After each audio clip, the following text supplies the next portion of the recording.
Outsourcing tends to have a bad reputation as being low quality. Partner Hero's value-based approach raises the bar for the outsourcing industry by investing in employee empowerment and career growth, paying above-market salaries, and maintaining a focus on quality and performance. They're more than a service provider. They're also a thought partner for the startups they serve. It's simple. Brands that care about quality customer experience choose Partner Hero. They offer flexible terms and the ability to scale quickly, perfect for startups, with quality assurance baked into every program and offices around the world. So Partner Hero can provide truly global coverage. Outsourcing has long been available mainly to big businesses, but Partner Hero is challenging business as usual by bringing the benefits of outsourcing to businesses of all sizes with short, flexible contracts and fast ramp-up times. 10 years ago, when we were launching the Action Catalyst, we could have used a few extra hands to help us scale quickly, even if it was just for a short while. You can bet that with their expertise, fast onboarding, and core focus on quality, Partner Hero would have had our attention. If you're ready to bring in outside customer support help for your startup that feels like it's a part of an existing team, check out Partner Hero. Head over to partnerhero.com/Action Catalyst to book a free consultation with our solutions team. Mention you heard about Partner Hero from the Action Catalyst, and they'll even waive the setup fee. Now, on to the show. From Nashville, Tennessee, Southwestern Family of Companies welcomes you to the Action Catalyst. Each week, we share insights and inspiration from movers and shakers in the world of business. Our goal is to help you increase your self-discipline, overcome procrastination, and help you to take action on all the things that really matter.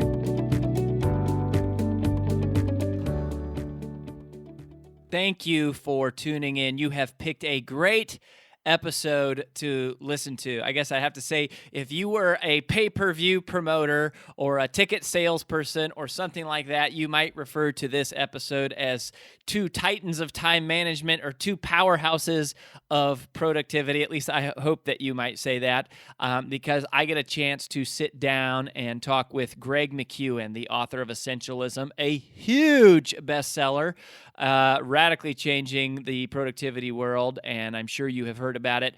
It's been a long time coming for Greg and I to coordinate calendars, and we finally locked up in sync here a couple weeks ago and got it on the calendar, got it recording, and it was a chance for me to ask him questions about his book and his philosophy. I've, of course, read his book. I've seen him speak and followed him a bit online, and respect him very, very much and think he has a powerful message. And so I'm excited to bring that message to you today, and I'm so thrilled that you have stumbled your way over here to the Action Catalyst podcast, that you found this episode, and that you're listening to us discuss, because we're going to obviously have him share some of his philosophies. And then after the show, like always, I'm going to do a debrief, and I'm going to share with you some of what I think are the overlays of terms of his philosophy and some of the things that we talk about at Southwestern Consulting. Greg is just really, really brilliant. I think you're going to love him. He has a great accent, so he's fun to listen to, and just really one of the prolific thinkers of our day, I think, and he is emerging as such right now. So it's a great episode. We are excited to have you. I think you're going to enjoy it. It should be stimulating, and hopefully it will help you create more margin and peace in your life. Thanks for listening. Let's get started just after this message. This episode is sponsored by Southwestern Coaching. Southwestern Coaching has helped over 11,000 people increase their incomes by over 25% on average. As a successful salesperson, you know the importance of increasing your sales. But sometimes you might just need a little extra push and accountability to meet your goals and grow your business. Southwestern Coaching will help you increase your income through one-on-one sales and leadership coaching tailored specifically to your needs. Together, we will elevate sales. To schedule your free one-on-one business action planning session with a Southwestern coach, go to www.southwesternconsulting.com/Action Catalyst. I am inspired by thinkers, and the man that you are about to meet is one of, I think, the premier thinkers out there on the planet today. He is a very popular journalist and blogger and writer for the Harvard Business Review. And his book, I'm sure you have probably heard of, it's called Essentialism, The Disciplined Pursuit of Less. I loved the book, just honored and excited to introduce you to Greg Mckeown, a smart guy, and he's going to talk to us about essentialism, the disciplined pursuit of less. So, Greg, thanks for being here. It's my pleasure to be with you. So, for those that don't know, to just jump right in, can you give us the core premise of essentialism and what it's all about? To give you a summarization of essentialism, summarization, I'm not even sure is a word, of essentialism is summation, I think is the word I was looking for. Summation. I have to first talk about non-essentialism. I've got to talk about what the problem is. The problem of our times is that we have been conned by an idea. And the idea is that we should be able to do it all. And if we can do it all, then we can have it all. And this is a very persuasive idea, and it's really not delivered on its promise. Instead of giving us it all, as it's supposed to do, it actually leaves us stretched too thin at work or at home, busy but not productive, saying yes and then resenting it afterwards, having our lives hijacked by other people's agenda, being exhausted, overworked, and underutilized. So we've been sold a bill of goods. We don't even have a name normally for what this problem is, but the name I give to it is non-essentialism. That's it. It is an idea. It's been promulgated and sold in a million different ways, in magazines, in conversation, and all of that. And it's not true. It has the inconvenience of being a lie. And the antidote to this disease is essentialism, or the disciplined pursuit of less but better. And that's what essentialism is. Your title, The Disciplined Pursuit of Less, or the subtitle, spoke so much to me. And as soon as I saw that, I just thought that is so strong, and it's so good. So why do you think we have this problem saying no, Greg? Because that's kind of what it is, right? Is like we go, okay, well, if I can do it all, then I can have it all. But then, a big part of essentialism is essentially saying no, which is a struggle. Why do you think that's such a struggle? Well, it's a struggle because we've been conned into believing that the way to success is to say yes to everyone and everything. In fact, there was somebody who was interviewed for the book, an executive who had done award-winning work, superbly became successful. He's capable, he's driven, he got focused on the right idea, and partially because of his success, that company was purchased by a larger, and as it turns out, more bureaucratic firm. So they go into the new organization. He's the same level of talent as he was before, of course, but now he's keen to be a team player, a good citizen of the new regime, which means he starts saying yes to everyone and everything without really thinking about it. Now, it's not out of bad motives. He wants to be helpful. He wants to be useful. But what happens as he applies that strategy, that idea? What happens? What happens to his stress? It goes up. What happens to the quality of his work? It goes down. He's so frustrated, he gets to the point, he thinks, look, maybe I should retire. Maybe I should quit. Maybe I should get out of this organization. And then somebody gives him some counterintuitive advice, which I think applies to a lot of people. He said, what you should do is retire in role. Which is interesting idea. What does it mean? Doesn't mean quit, stay, and don't tell anybody.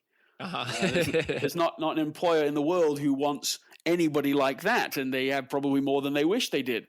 So it's not that. So what does it mean? It means, imagine you were going to be paid for the value you create.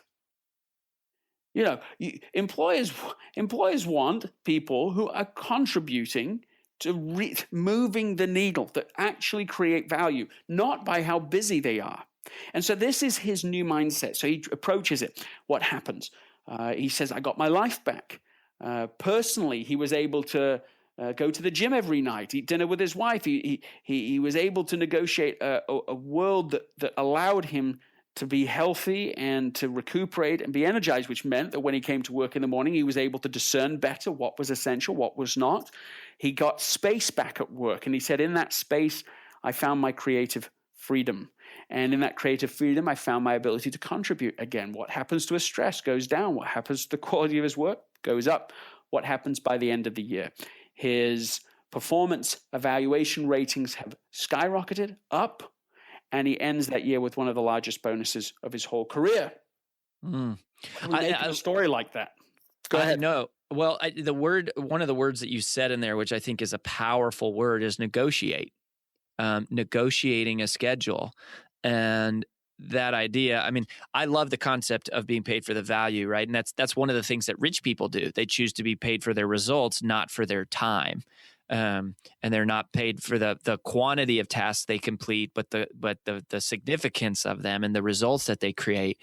But when you talk about negotiating, I think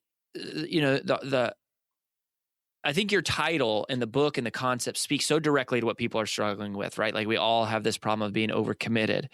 But how do you know what to say no to? How do you know what to negotiate? Because you got to negotiate something out of your life. Is there any sort of like process that you go through that you go, okay, this is what it counts as essential, and this is what does not count as essential? Well, let me just address something there for a moment. I didn't write a book called Noism. I wrote a book called Essentialism, and the difference makes all the difference. The key to living life as an essentialist is not just to begin saying no to everyone and everything without thinking about it. I'm not advocating that at all. I'm advocating figure out what is essential. First and foremost, you must figure out what is important now.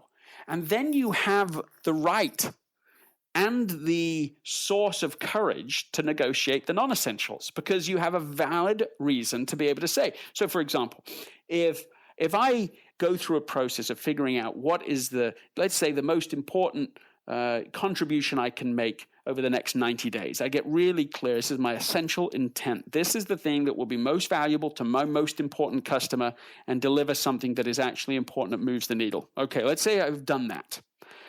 And then even that same customer comes to me, internal customer, maybe it's my boss or even my boss's boss comes to me and says, look, I'd like you to take on this project. Now, of course, it seems unthinkable, just unthinkable to people, laughable that I should say no to that. That's like a career-limiting move. Of course you don't say no. Of course you don't. And I'm not even really saying you say no either. But I am saying that if you have figured out something that's even more valuable, it is a perfectly reasonable response to say, yes, look, I'm very willing to do that. And I think I could do a pretty good job at that.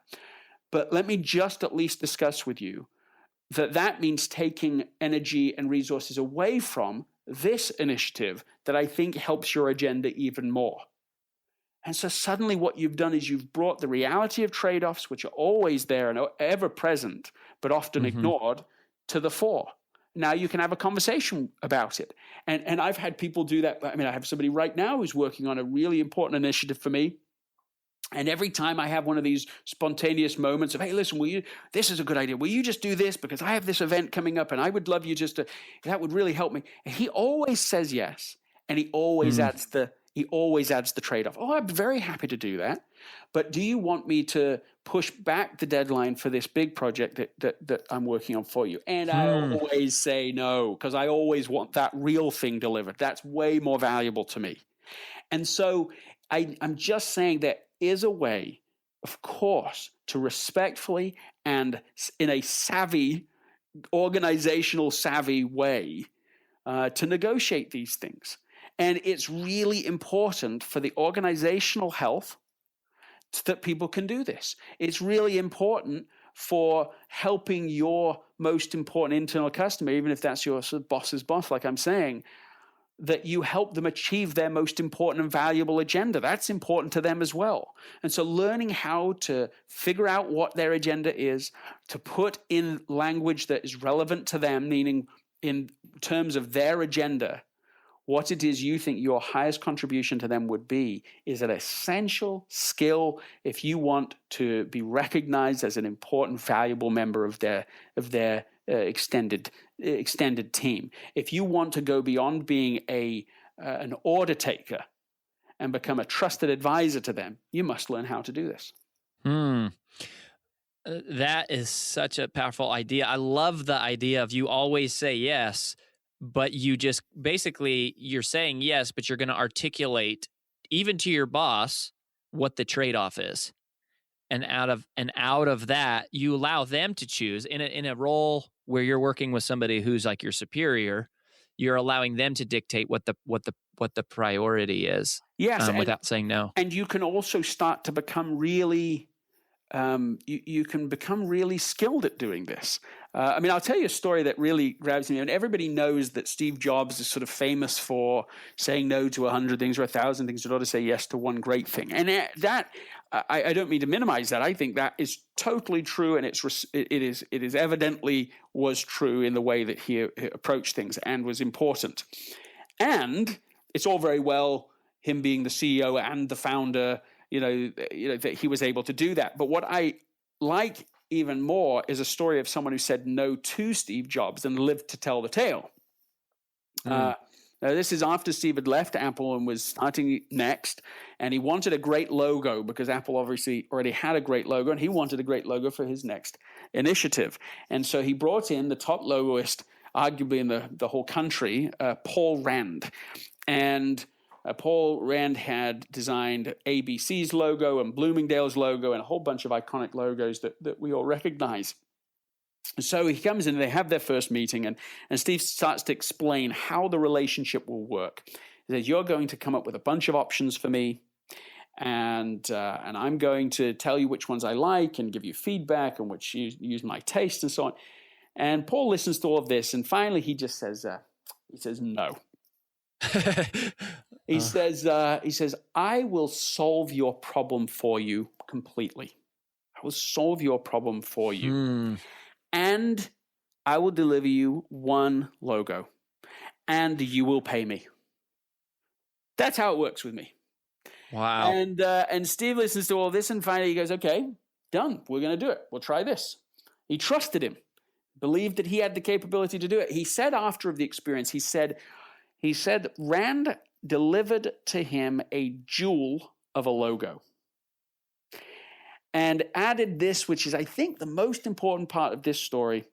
He said, Paul Rand was the ultimate professional because he had thought through how to create value for me more deeply, more thoughtfully than I had. That is the key. That's the difference between noism and essentialism. He had thought through it. He knows how to do this. He actually has that capability. He realizes there's a better way to do it. He's able to push for it, advocate for it, and he's able to deliver tremendous value because of pursuing the thing that he knows is actually most valuable for Steve Jobs. That to me is the kind of negotiation. Maybe that's even blunter, that story, than we could get away with in the short term in our lives. But it still illustrates the idea that I'm not advocating for being less helpful, being more selfish. I'm saying, what is the very best way you can serve? What's the highest contribution you can make? And making sure that your energy, time, resources, creativity, initiative, all of that is being brought to bear on the most valuable things you can do and not on a bunch of good things. The phrase, I will solve your problem completely. I mean, that is just speaking to that, the highest contribution that you can make. And it's kind of that idea, like, if you're moving, one of the ways that we can move from this busy work to essentialism effectively is realizing, it's like, we're not paid to do tasks. We're not paid for time. Our job isn't to complete a bunch of trivial stuff. It's to solve problems completely. I love that. Is such a good story, Greg. I love that story. And I don't think I've ever heard that story before. And if I did, I forgot it, and it didn't come as powerful as that right there.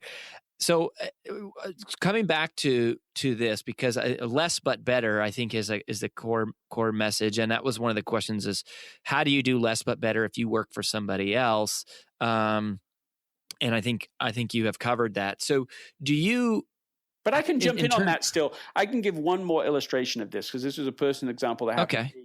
Okay, go for it. Which is I had I was in a situation where my my boss had come to me and was asking me to, I already was working on 2 or 3 big projects, and they came to me with another big project, and they say, look, I'd love you to take the reins on this. I think this would be something that would be right in your wheelhouse, and you'd enjoy doing it. And all of those things were true. But I also recognized that if I was to take this on, then I would end up doing sort of averagely well or even decently well, all of the things. And that's what I suddenly just put to them. I said, look, I am happy to do this, but the consequence is I'll do them all sort of averagely well. Or I'll just do good in all of them. But I'm wondering if there's one of these projects that's really valuable to you that would be more important and that I could focus entirely my energies on that item. And as it turns out, they went away and thought about it. They came back and they were like, actually, this one project is so much more valuable than anything else. That's what we really want you to do. And so they took everything else off my plate and gave it to somebody else. So I could do the thing that they really wanted to deliver. And I did deliver it. And it's obvious to everybody involved that it couldn't have been done in the way that it was done. It couldn't have broken through to the next level if I'd been doing all of those different projects. So it's just another example of bringing the same idea to the table. It's having a conversation about what the trade-offs are that ought to be made. And that's always reasonable. It's close to always. And there's a way to do that that's very respectful, that's not insubordinate. And getting skilled at how to do that. I mean, there's a whole chapter in the book about how to give a graceful no. And so there's a lot of examples beyond what we're saying now of how to do this in a way that's as wise and savvy as possible.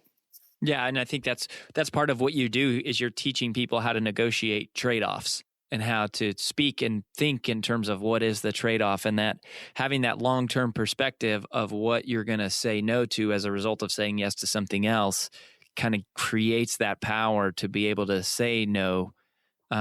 So I want to come back to this question about because I don't feel like you covered this in the book, because I don't necessarily think the power of what you're talking about is just the disciplined pursuit of less but better. But I'm just kind of curious in your own personal mind in terms of, is there any sort of scoring system or diagnostic tool or any process or calculation that you go through to determine what is the thing that matters? Like, what is the thing that is important? Or do you kind of just intuitively know this is the most important thing, and so I need to pursue that and try to focus on that and find ways to say no or delegate to this other stuff to other people? Do you have a process for determining what is the thing that is the thing you should do? We have to start with a metaphor. I want you to think about your closet and what happens to our closets.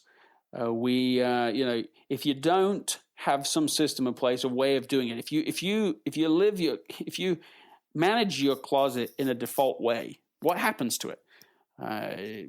Too many clothes, messy, old clothes, messy, disorder. Can't find anything. That is the undisciplined pursuit of more, as it applies to closets. There's stuff in it. There's just loads of stuff in it, right? And then people stand there and they can't find. Oh, I got nothing to wear. And yet the whole closet full of stuff. And sometimes they think, oh, I need a larger closet. And if I had a larger closet, that would solve the problem. And until they get a larger closet, and then they realize that was not the problem. They themselves were at both scenes of this crime. It's them. There's something going on inside of them. So that's, excuse me. In fact, let's go a little further with that metaphor. So eventually somebody says, I've had enough. I'm going to tidy out my closet. And they take an item off the shelf and they look at it. And in that moment, something mysterious seems to happen as they're looking at that item of clothing. Something, and you think, well, it might come back into fashion at some point. It might fit me again at some point. I might have an event that calls forth for just this, such a thing. I've not worn it in a year, but maybe there'll be a moment and then I'll wish I had it. And so what happens to that item? It goes back on the shelf. Now, let's just pause and think about what criteria is being used in this scenario. What criteria is being, in order to decide whether we keep it or not? It's the world's broadest criteria, which is this. Could I ever possibly use this in the future? Maybe. Well, the answer to that question, no matter what the item of clothing, is almost certainly yes. The result is we keep everything. Now, what if we shifted? What if we used extreme criteria? What if we said, like Marie Kondo suggests in her book, the life-changing magic of tidying up, she says we ought to ask the question with our closets, of each item, does it spark joy? And if it doesn't spark joy, then we get rid of it. So that is the short, I mean, we're not talking about closets, we're talking about the closet of our lives. And that is one key idea for how we figure out what's essential in the first place, is we've got to shift from broad criteria like, well, someone asked me to do it. I mean, we do stuff because somebody asked us to do it. That's our criteria. Well, they asked us, so I do it. Or even like, hey, I just thought about it, so I do it. Or, hey, it's a good thing, so I do it. Those are all the criteria of non-essentialism. How about this? Can I do it? Yeah, sure, I can do it. Is it possible that I could fit this in if I tried to wiggle it enough? Could I figure it? Yeah, you probably could. So then we say yes to way too many things. But let's take an extreme criteria. Not does it spark joy, although it's not a bad question to ask in our lives. But what if we ask this question? Is this the very best use of me? Is this my highest contribution? Is this the best thing that I could be doing with my time? Is this the most important thing? And these are more extreme criteria questions. And the answer to these questions starts to, immediately we start to say, oh no, this is not the best use of me. What's important now? This is another question. So by changing these questions from very broad questions that will provide us with yes to almost everything, we start to get answers that will say no to almost everything. I mean, it's this way. Sivers said it this way.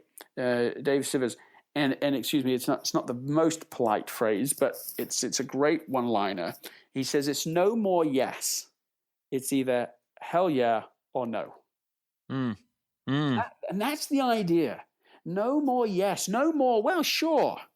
I call it in the book, the 90% rule, which is that we don't want, often we're saying, yeah, I mean, of course, if something's like a terrible thing, right, we would only get a 5%. Actually, sometimes people still saying yes, but maybe that's easier to say no to or easier to realize we don't want to be doing it. But when something becomes a 50% or 60% yes, then we go, well, I suppose I should do it. It's good. 70% yes. What about an 80% yes? I mean, that's hard to say no to.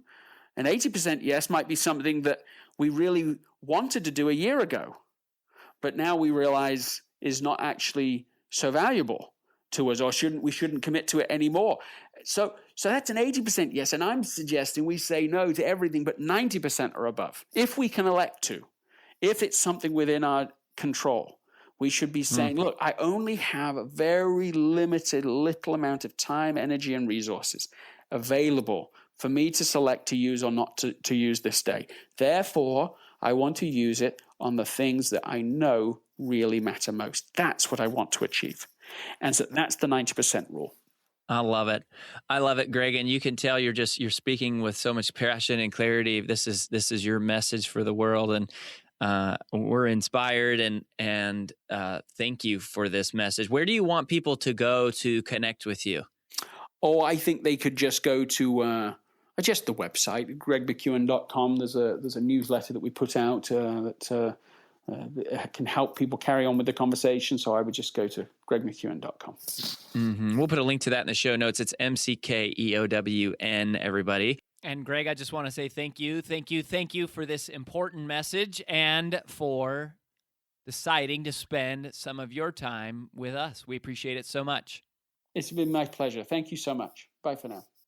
What a great message for the world, and hopefully a great message for you. My guess is that that is a message that you are needing. If you're like me, you feel overwhelmed and just behind so often and just spread so thin. And you're not alone in that, I don't think. I think it's pretty much the way of the world these days. And I just really appreciate and value, and obviously lots of other people do too, what Greg is saying. And I think, I want to just go back and highlight some of the points that were high for me. The first thing that I really want to say is this is a great example of the significance calculation. I love when he is talking about like the reality of trade-offs and the idea that you have to always be asking, by saying yes to one thing, you have to realize that anytime you say yes to one thing, you are simultaneously saying no to an infinite number of others. And so the question is, or the strength to say no comes from being rooted in the reality of realizing, by saying yes to this, what am I saying no to? That's the significance calculation. It's thinking longer term. While it's easier to say yes right now, you have to forecast out into the future and realize, what is the impact, though, if I say yes now? What is that going to cause me to say no to? And I loved the example he was using, the illustration with his boss. And I get this question a lot from people, as they say, well, what if I'm not the boss? What if my boss is asking me to do stuff? And I think he nailed that and really covered that point well, about, it's not noism. It's not just saying no. In fact, the way that he couched it, which I appreciate, was you say yes. You say, sure, yeah, I can do that for you, but let's just dialogue a little bit, because if I do this, it's going to pull away time and energy and resources from this other thing. And that's basically demonstrating the significance calculation, the long-term impact of a shift in focus. And that's so powerful for you and for your boss or your team or your leader. And so I really loved that. I was a bit disappointed, just let down, I guess. I was trying to ask him about the question, how do you determine what is essential? And do you have a system for that? And it's not really in the book, although I love what he said about the extreme criteria. I do love that, that it's not, you have to be more extreme. You can't just say, oh, well, can I do it? Or, is it a good idea? Or just because someone asked me, should I do it? And I love the metaphor of the closet, right? That was brilliant. And I don't think that was in the book. I don't remember reading that. Maybe it was. I read the book a while back, but I thought that was so good that, you think, oh, I just need more time. I need a bigger closet. And yet it's not really that. It's more about how are you using the space that you have. I thought that was really good, and having some of those questions about, is this the very best use of me? I think that's very much in alignment with what we talk about in POP, that your highest value to others is to be your highest self, is to do the thing that nobody else can do, and to do, in our case, what we would talk about is the thing that multiplies time, the thing that you spend time on today that gives you more time tomorrow, or more results tomorrow, would be how you multiply time. So I was just kind of hoping that he might have a little bit more, just in his personal life, a little bit more of a system for identifying what does he say yes to and what does he say no to.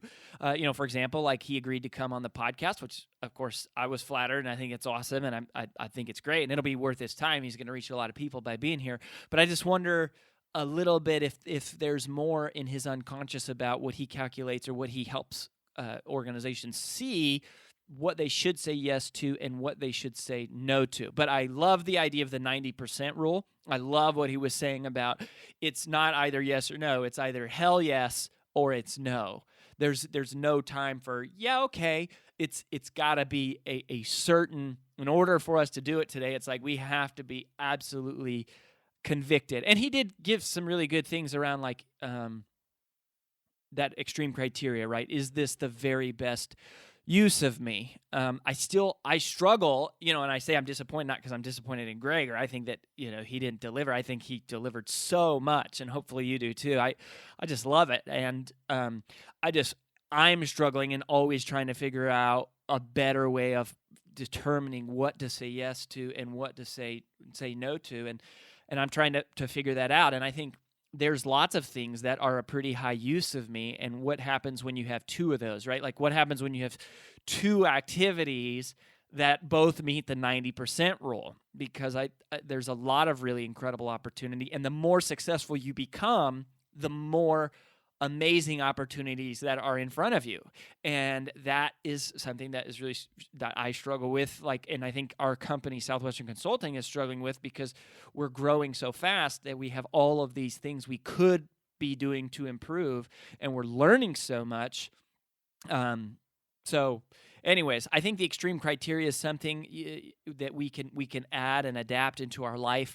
I think about it, when you go shopping, where we don't just say, does this, like if we're shopping for clothes, you can't just say, does this look good on me? That's broad criteria, as I think Greg would define it. You have to say, does this make me look amazing? So it's not, do I like it? It's, can I live without it? And I think that is a really positive strategy for helping you eliminate stuff. And I think, the focus funnel, I think essentialism really is the in-depth exploration of the first of the 5 steps in the focus funnel, which is eliminate, is how do we say no, and being okay saying no, or just focusing and finding, being disciplined about pursuing less but better, as he says. So I thought some of that was really good. And the thing that really hit me as Greg was talking, and I'm just learning and listening to him, was I think there's a huge problem with organizations today and with leaders, that leaders are just delegating a bunch of tasks for people to do. And I think a lot of times people just, we have so many good ideas. It's like, oh yeah, that's a good idea, we should do that. And then somebody has to do it, and oh, we should do that, or oh, we got this piece of customer feedback and we should do that. And it's really frustrating, and it can be frustrating, because suddenly you've got 100 great ideas that you're trying to do, or you've got 100 good ideas that you're trying to do, and it's good and well-intentioned that you're doing 100 good things, but yet it's distracting and it's diluting the power of focusing on the one great thing, the one real multiplier, the one thing that can exponentially change everything. And I think that is something that leaders need to do a better job of not just saying, oh, that's a good idea, let's give that a task to somebody, or let's create a team to do that, but that the leader really needs to be strict and relentless and rigorous in saying, okay, just because we can do that, should we do that? Because it is hard. Once the leader decides this is something we should do, they start pushing it down the organization. They're creating more and more work for everybody. And I think it's just, it's a struggle, because I have found that leaders always have more good ideas than there is manpower to implement those ideas. And so there's so much value at the leader level of going, okay, is this really going to multiply our results? Is this really going to multiply our time?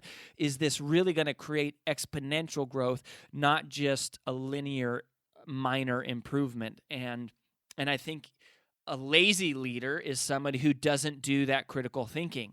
A lazy leader just says, oh yeah, that sounds like a good idea, let's do that. And then they give it to somebody.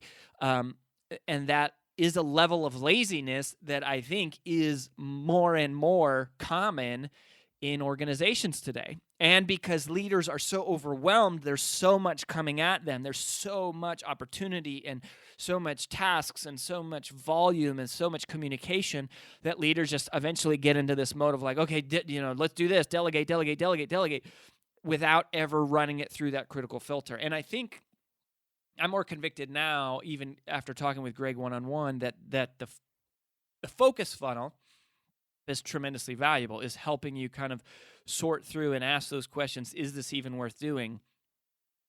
can I live without it, which is basically the eliminate question. And then if it does pass that, then you run it through the automate, delegate, and the procrastinate filter to really even, before it's got to cross through, not only does it have to cross through those that first extreme criteria, which is can we live without this, but even after it does, then it has to cross through 3 other filters, the automate filter, the delegate filter, and then the procrastinate filter, which is, okay, this must be done, but must it be done right now?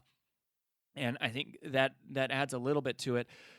But to me, the most powerful insight from that whole interview was the story he was telling about the logo designer interacting with Steve Jobs, where he said, no, I am not going to provide you several logos. What I will do is I will solve your problem completely.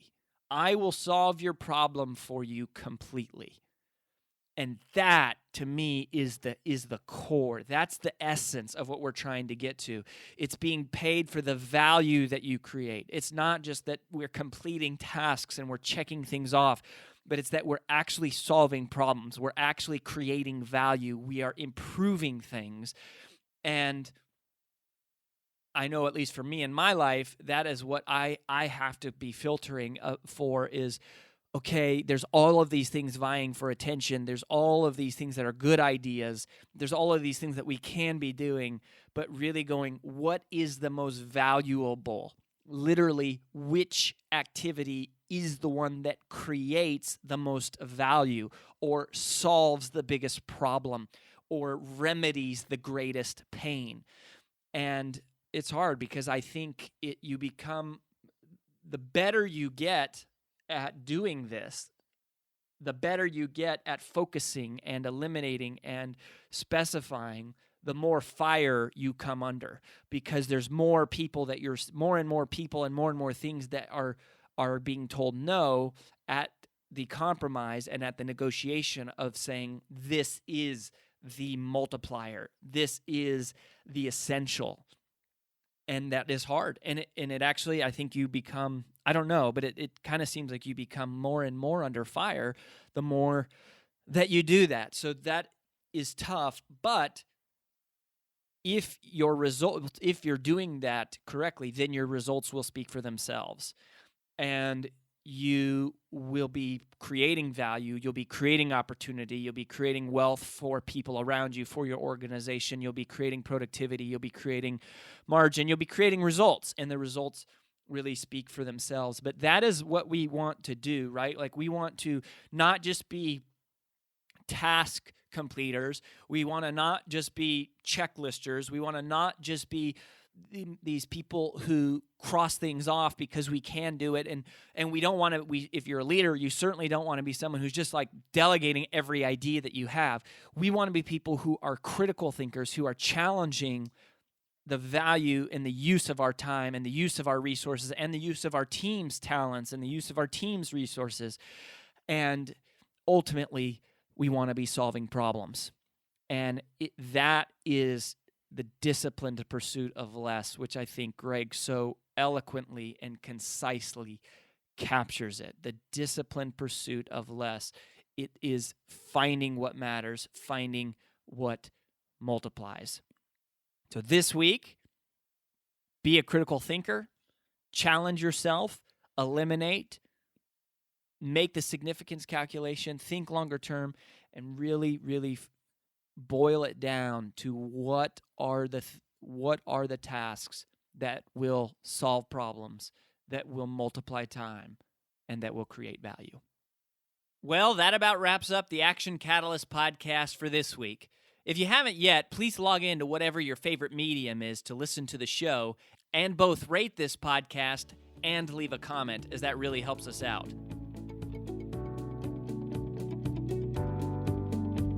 If you enjoy this podcast, please make sure to subscribe, leave a review, and screenshot this episode to share with your friends on social media.